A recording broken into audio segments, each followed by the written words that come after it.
Alright guys, this is what we're going to do next. What you're going to do here is we're going to write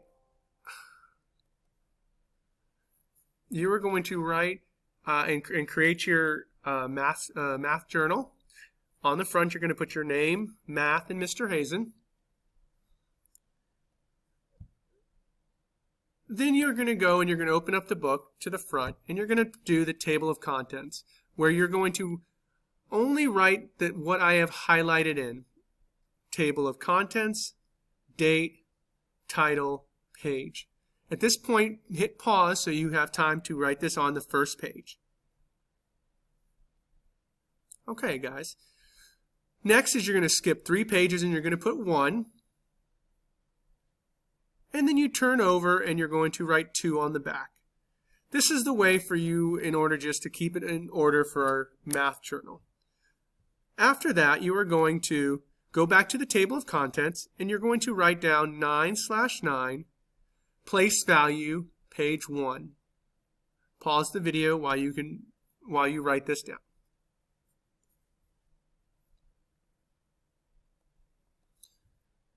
And then we're not going to do that page. So the rest of it we will do tomorrow for that. The next step is we are going to do our science. And pardon this interruption. Can I have an assistant go to the gym, please, for supplies? And next you're going to open up your science journal, which you are going to write your name on the front, science, and Mr. Hazen. Alright. Then you're going to do just like your math journal. You're going to write down the table of contents, the date, the title, the page number. At this point, hit pause so you can do this. Next, you're going to skip 3 pages and put number 1. And then on the back, you're going to put page number 2.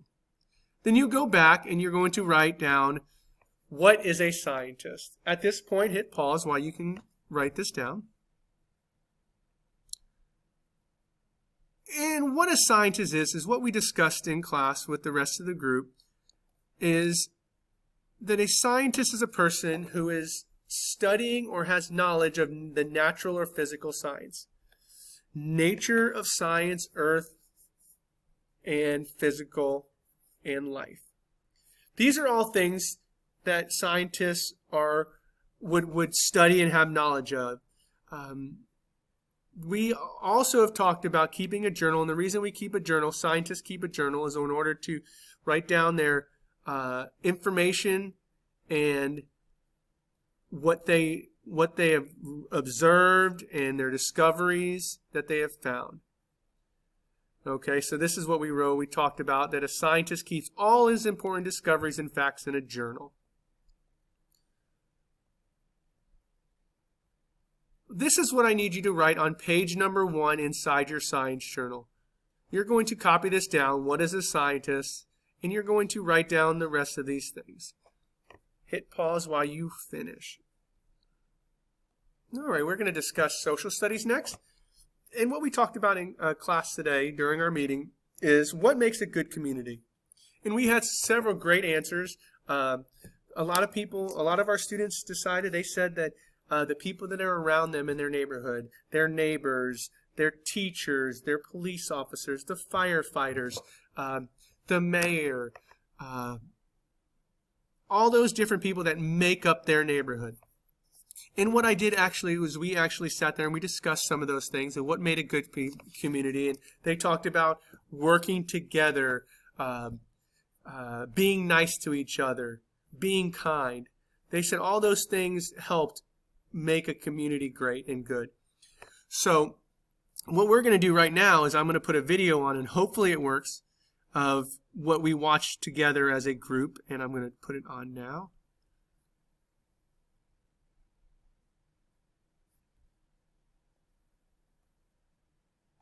A community is a place where people live, work, and have fun together.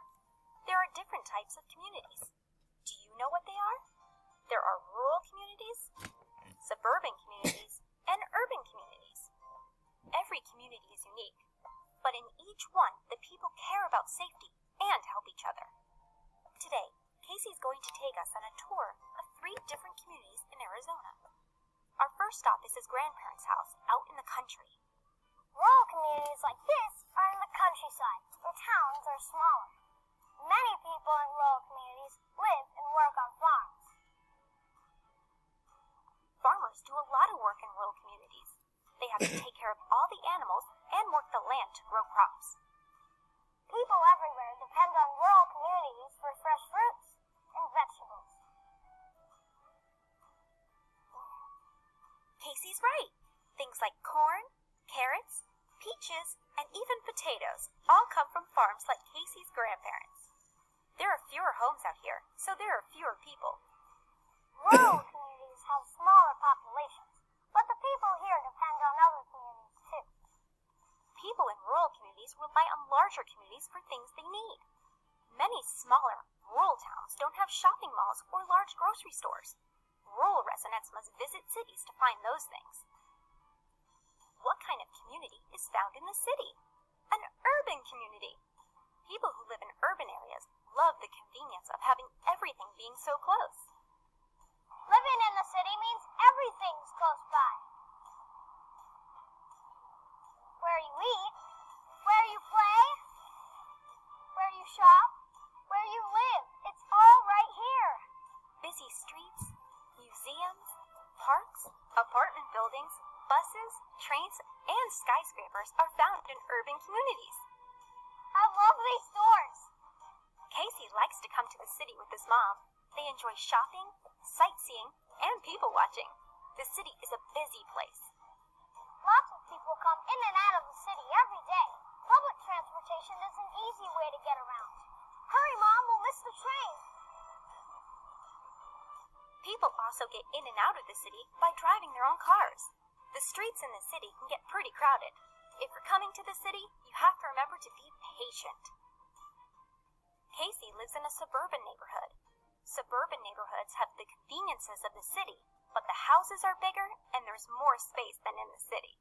Lots of houses with yards can be found in suburban communities. The population in the suburbs is less than the city, but more than in rural areas. Like city folks, people in suburban areas like to have everything they need pretty close by. Libraries, stores, shops, and neighborhood parks are also found here.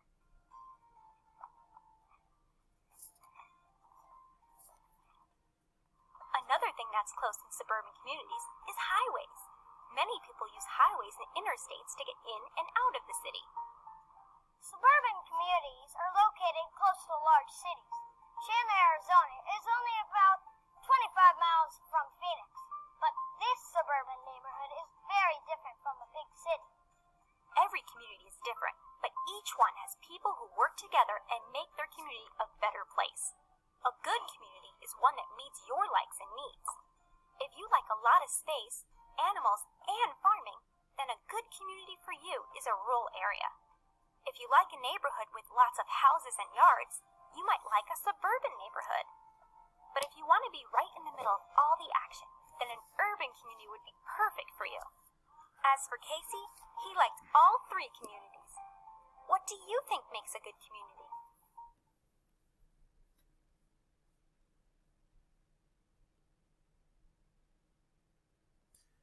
The last thing I'm going to talk to you is just a reminder is that for Mr. Hazen going forward, Group 1, which is Zoe, Patrick, Luke, Abram, Wilhelmina, Elliot, and Ian, you'll be with me from 8 to 8:35. At 8 to 8:35 for Kyrie, Leah, Devin, Angelina, and Nico, you will be on Path Blazers. Okay? At 8:35, we're going to switch. And Group 1 will be doing Path Blazer, and Group 2 will be on the Google Meets with me. Okay? And that's for Mr. Hazen's class.